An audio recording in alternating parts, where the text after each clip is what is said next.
Assalomu alaykum aziz o'quvchilar. Biz sizlar bilan bugungi darsimizda kompyuterni o'rganish kursining 2-darsida biza va ushbu darsimizda sizlar bilan g'oyibona uchrashib turganimizdan bag'oyatda xursandman. Va ushbu darsimizda biz sizlar bilan kompyuterning start menyusi, dasturlar bilan ishlash va Windows'da qisqa klaviatura kombinatsiyalarini ko'rib chiqishga harakat qilamiz. Bo'lmasa biz boshladik. Dasturlar deganda nima tushunamiz? Masalan, kompyuterga keling, mana bu Google Chrome ham aslida dastur. Kompyuterda ishlatiladigan barcha ilova demaymiz, dastur deb ataladi.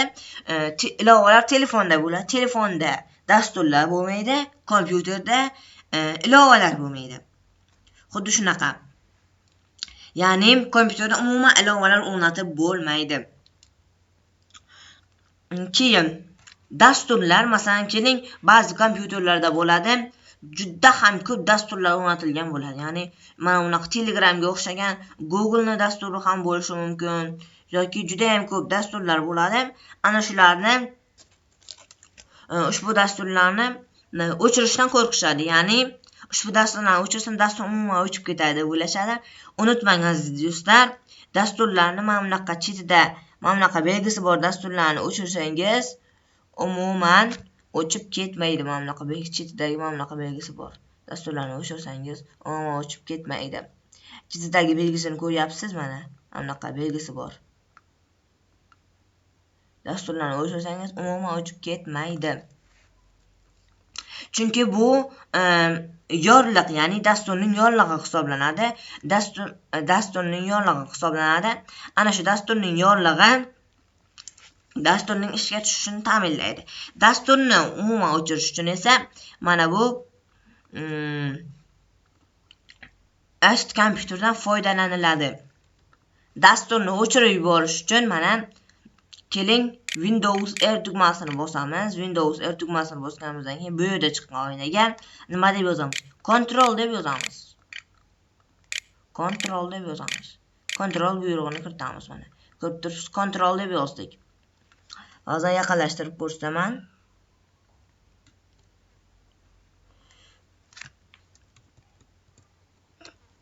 Mana Control buyrug'ini kiritamiz. Control buyrug'ini kiritganimizdan so'ng kiritamiz va mana bu OK tugmasini bosamiz. OK tugmasini bosdik. Bu yerda mana bunaqa oyna ochilishi kerak. Bunaqa oyna ochilgandan keyin mana unda hamma Windows xuddi shunaqa oyna ochiladi. Rasmlari sal boshqacharoq bo'lishi mumkin. Keyin mana bu programmaga kiramiz va mana bu programma komponentiga kiramiz yoki mana bu birdaniga удаление program ko'kni birdaniga bossak bo'ladi. Endi bu yerda dasturlarni xohlagan dasturimizni o'chirib tashlashimiz mumkin. Mana Google Chrome'ni xohlagan dasturimizni bemalol o'chirib tashlashimiz mumkin. Tanlaymiz, udalitni bosamiz. Mana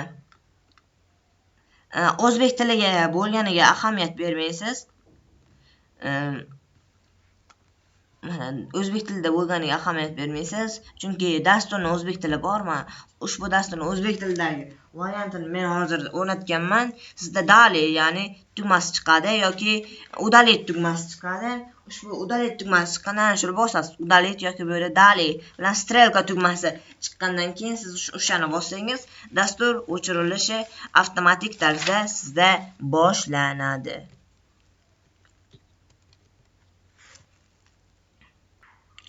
Endi shunday qilib o'chirishimiz mumkin bo'ladi dasturlarimizni. Keyin dasturlarni parlamentlarini qanday ko'rib chiqamiz? Buning uchun biz ortiqcha dasturlarni yozib olamiz birinchi o'rinda. Endi ortiqcha dasturlarni yozib olganimizdan so'ng ortiqcha dasturlarni yozib olamiz. Kompyuterga kiramiz. Etod kompyuterga kirganimizdan so'ng asosiy disk, ya'ni C diskimizga kiramiz. Kirganimizdan so'ng mana bu bizga o'rnatilgan dasturlar, kompyuterimizga o'rnatilgan dasturlar Program Files x86 yoki Program Files papkasida saqlanadi. Program Files x86 ga kiramiz. Xohlagan dasturimizni tanlaymiz. Keling, mana bu Bandicam boyagi dastur. Bu dastur emaskan, keling bu yerdan Podplayer dasturi bo'ladi. Ana shuni tanlaymiz. Bu yerda turli xildagi dasturlar bor. Exe formatda uni oxirida uinstall deydi. Agar ko'p dasturlar bo'lsa, pastda yo'q bo'lsa, qidirasiz. Ya'ni uinstall deb mana bu yerdan uinstall deb uzr so'rayman. Uinstall deb qidirasiz. Mana ana shunday unin deb qidirsangiz o'zi Exe formatda chiqib kelishi kerak. Shuni 2 marta bossangiz avtomatik tarzda, ya'ni o'chirish tilini tanlanmayapti, tanlaysiz. O'chirish uchun dasturlarni o'chirish uchun tilni farqi yo'q. Ya'ni sizda kompyuteringizga o'rnatilgan til chiqadi albatta. OK tugmasini bossangiz albatta o'chirish boshlanadi dasturlarni. Endi bu yerda EcoPack, ya'ni IconPack degan papkada mana masalan DLL faylari, ya'ni ikonkalar joylashgan bo'ladi. Bu yerda masalan history, ya'ni history deganda hikoya deydi. Masalan, tili bo'yicha mana bunaqa qachon nimalar qilindi, hammasi ko'rinib turadi mana. 2016-yil hammasi ko'rinib turadi. Windows 7 yoki koreys tilida bo'ladi mana. Yoki mana xohlagan tilda emas. Hamma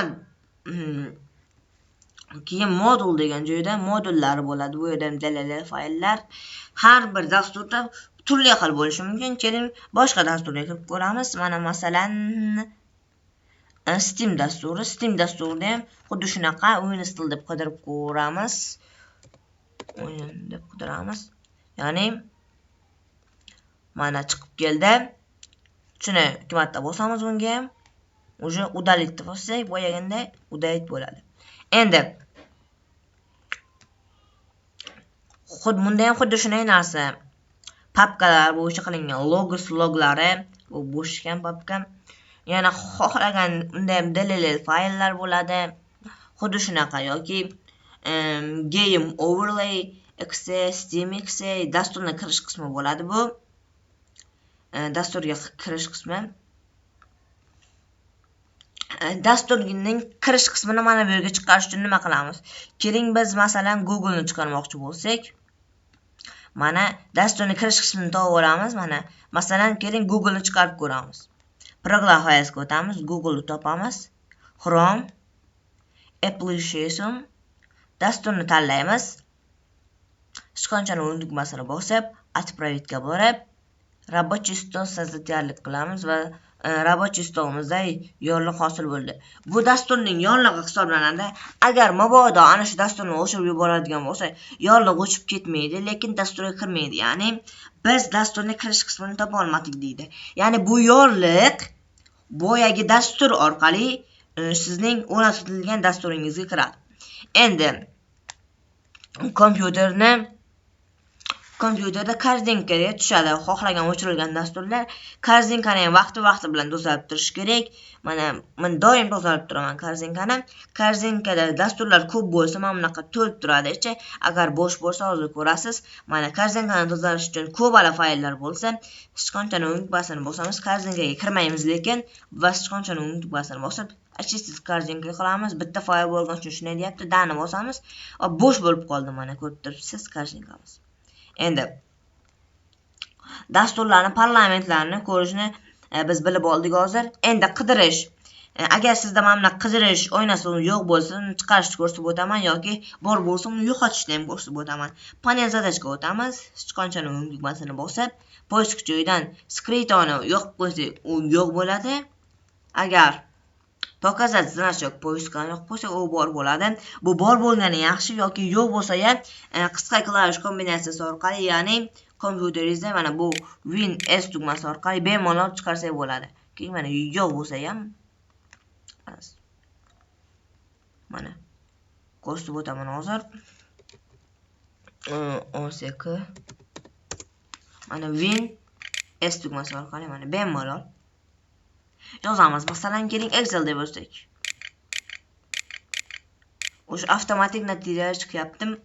Oldin Windows 8.1 Windows 8 lar unday bo'lmasdi. Hozir tezlashgan mana. Dasturga kirish. Birorta dasturni qidirsak, ushbu dastur kelib chiqsa, uni internetdan qidirsak ham bo'ladi. Microsoft Edge dan qidiradi. Mana bu dastur chiqsa, unda sichqonchani tugmasini bossak, запуск от имени администратор qilsak, dasturni ishga tushiradi. Пройти расположение fayl qilsak, uning joylashgan qismini ochib beradi. Qayerda joylashganini yoki mana bu yerdan открепить от начала начало ekranidan olib tashlaydi. Mana bu qismida menda o'rnatilgan Excel dasturi hozir olib tashlaydi shu yerdan. Bossam yoki yana bir qismi panel zadachga bog'lab qo'yadi bir marta bossam. Panel zadachda avtomatik tarzda paydo bo'ldi. Shunaqa jihatlari bo'ladi. Endi dasturlarni ko'rib oldik. Qisqa klavish kombinatsiyalarini ko'rib chiqamiz. Birinchi bo'lib ko'rib oldik Win S tugmasi. Qidirish menyusini ochadi. Ikkinchi bo'lib Win S tugmasi va ikkinchi bo'lib Win A tugmasi parlamentlar qismiga avtomatik kirgizadi. Yana bir narsa Win A ni bossak, Win tugmasi bilan A ni bossak, bizga kelgan bildirishnomalar panelini ochadi hozir. Bizga kelgan bildirishnomalar, sizga bildirishnomalar yo'q deyapti. Kelgan bo'lsa shu yerda ko'rinadi. Yoki sizda ko'p dasturlar mana bu oynada chiqib turgan bo'lsa, ya'ni ko'p dasturlar oynada chiqib turgan bo'lsa, birdaniga mana bu Win D klavish kombinatsiyasini bossak, birdaniga ushbu qismga o'tadi. Yoki yana bir tugma Alt Tab tugmasi ochiq dasturlarni bemalol boqarsangiz bo'ladi. Alt Tab. 3 ta dastur bor menda hozir. Mana. Masalan, mana bunga o'taman. Enter deb bossam o'sha mana. Ketdi. Endi yana bir narsa bo'ladi. Win tugmasi bilan E ni bossak, Win E ni bossak, ya'ni mana bu Edge kompyuterni ochadi. Yoki Win tugmasi orqali L ni bosadigan bo'lsak, hozir kompyuterimiz bloklanadi va o'zini bosadigan bo'lsam, albatta kompyuter zapisi o'chib qoladi va sizlarga ushbu videoni tashlab bera olmayman. Siz bemalol foydalanib ko'rishingiz mumkin bo'ladi. Yoki yana bir jihati Ctrl Shift S ni bossak, Ctrl Shift Escape ni bossak, bildirishnomalar markazi taskbarni ochadi. Hozir muammo kelib chiqdi. Windows P ni bossak esa bizda mana bunaqa oyna sozlamalarni ochib beradi. Windows P.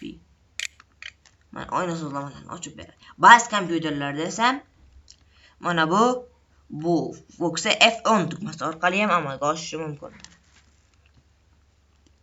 Endi sizlarga bir nechta lifehacklarni o'rgatmoqchiman. Siz juda ham ko'p kerak bo'ladigan dasturlarni, ya'ni mana bu рабочий stolga bog'lab qo'yishingiz kerak. Masalan, men ana shu dasturlardan ko'p foydalanaman. Telegramdan ham uncha ko'p foydalanmayman, ya'ni chunki men mana bu Windows tugmasini puskda ham bor yoki mana bu yerda ham bor. Buni men o'sha borsam ham bo'ladi. Keraklilarni mana bu papka ko'rinishida qo'yganman. Mana bu stolga o'tsam o'sha ko'pala papkalar bor, lekin mana bu papkalarga saqlab qo'yganingiz yaxshi, keraklilarni.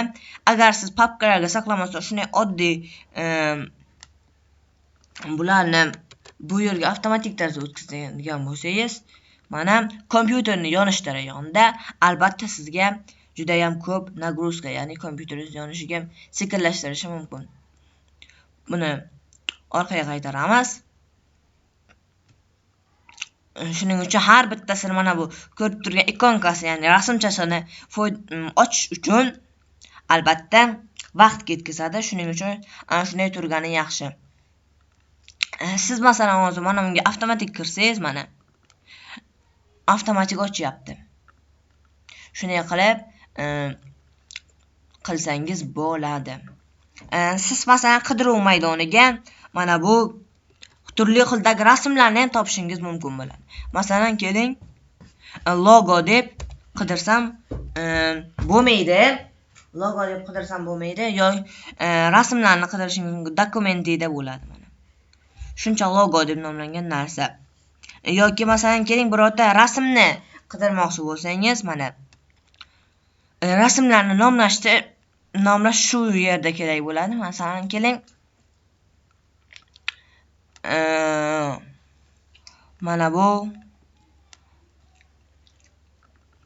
mana bu rasm. Mana bu yerda keling, kompyuter sirlari deb qidirsak yoki mana buni logo deb yozib qo'ysak, ana shuni topolmayotgan bo'lsak, rasmlarni nomlab qo'ygan bo'lsangiz, Win S bosasiz, logo deb yozsangiz, logo. Mana ana shu boyaga rasm chiqib kelyapti bizga. Qolganlari ham chiqib kelyapti. Yoki yana bir narsa, xohlagan fayllarni. Masalan, keling, mana kitob, shaxsiy brend kitobi. Yana boshqa layfhaklarni bizning kompyuter sirlari kanalimizda kuzatishingiz mumkin bo'ladi. Vaqti bilan yana bir narsa, korzinkani tozalab turish kerak, buni aytib o'tdim. Ana shunday qilib, layfhaklarni va kompyuterni o'rganish bo'yicha birinchi darsimizni yakunlaymiz. Xayr, sog' salomat bo'ling. Sizlar bilan kompyuter sirlari kanali bo'ldi.